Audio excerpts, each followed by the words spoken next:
જિલ્લાના મહુવા તાલુકામાં ભારે કમોસમી વરસાદે ખેડૂત પરિવાર પર આર્થિક સંકટ સર્જ્યું છે।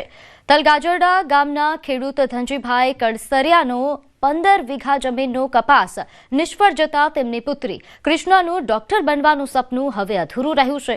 તલગાજરડા ગામના ખેડૂત ધનજીભાઈની પુત્રી કૃષ્ણાને ડોક્ટર બનવાનું સપનું તેણે જોયું હતું। આણંદની હોમિયોપેથિક મેડિકલ કોલેજમાં પ્રથમ વર્ષમાં પ્રવેશ મેળવ્યો હતો। તેમનો પ્રવેશ 28 ઓક્ટોબર 2025ના રોજ ભાર્ગવા હોમિયોપેથિક મેડિકલ કોલેજ આણંદ ખાતે થયો હતો। જો કે પાક નિષ્ફળ જતા મજબૂરીમાં કૃષ્ણાબેનને પોતાનો ભાર્ગવા હોમિયોપેથિક મેડિકલ કોલેજમાં પ્રવેશ રદ કરવો પડ્યો।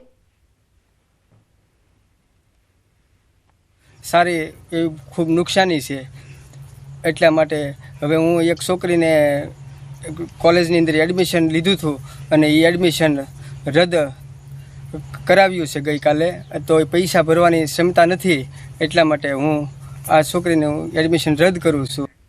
ગુજરાતના ખેડૂતો માટે મોટા સમાચાર। પાક સહાય માટે કાલથી ખેડૂતો અરજી કરી શકશે।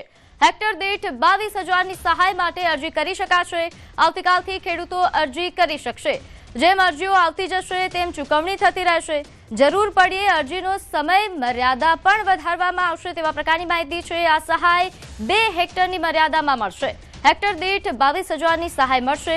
251 તાલુકાના 16,500 ગામના ખેડૂતોને લાભ થશે। સર્વે નથી થયો તે ખેડૂત પણ અરજી કરી શકશે। શુક્રવારે બપોરે 12 કલાકથી ઓનલાઈન પોર્ટલ કાર્યરત થશે। 15 દિવસ સુધી ઓનલાઈન પોર્ટલ કાર્યરત કરાશે।